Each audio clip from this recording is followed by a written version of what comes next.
धन का सदुपयोग। एक शॉर्ट स्टोरी। एक गांव में एक गरीब महिला रहती थी। उसका पति बहुत दिनों से गायब था। कई वर्ष बीत चुके थे, वापस घर नहीं आया। अब घर वालों ने भी आशा छोड़ दी उसके लौटने की।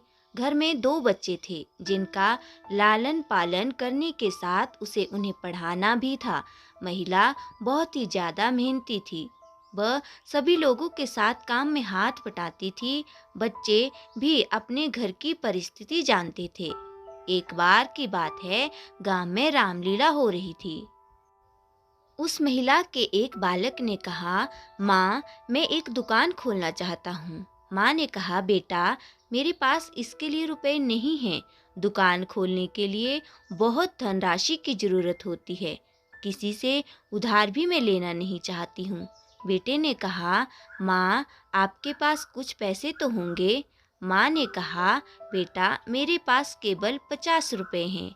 इनसे क्या होगा? बेटे ने कहा, माँ, इतना ही सही है, मैं इतने ही रुपए से शुरुआत करता हूँ। माँ ने उस बालक को वो रुपए दे दिए।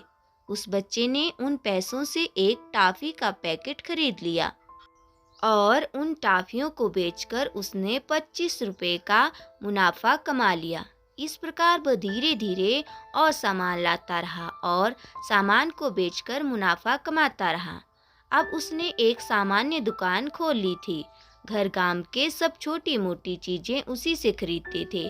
धीरे धीरे दोनों भाइयों ने पढ़ाई का तथा घर का खर्चा भी उसी दुकान से चलाया। कुछ दिनों बाद उसका एक भाई फौज में भर्ती हो गया तथा दूसरे भाई ने एक अच्छी सी शूज की दुकान खोल ली। कुछ समय बाद वह दो दुकानों का मालिक हो गया। घर गांव में उनकी अच्छी चहल पहल है। उनकी माँ बार बार इस बात को कहती है कि मेरे बच्चे आज जो भी हैं उन 50 रुपए की बदौलत हैं। मेरे वह 50 रुपए ही भगवान निकले। लेकिन सच्ची बात तो ये है कि हमें धन की कीमत समझनी चाहिए। इंसान अगर चाहे तो क्या कुछ नहीं कर सकता, बस कुछ करने का दृढ़ निश्चय और लगन होनी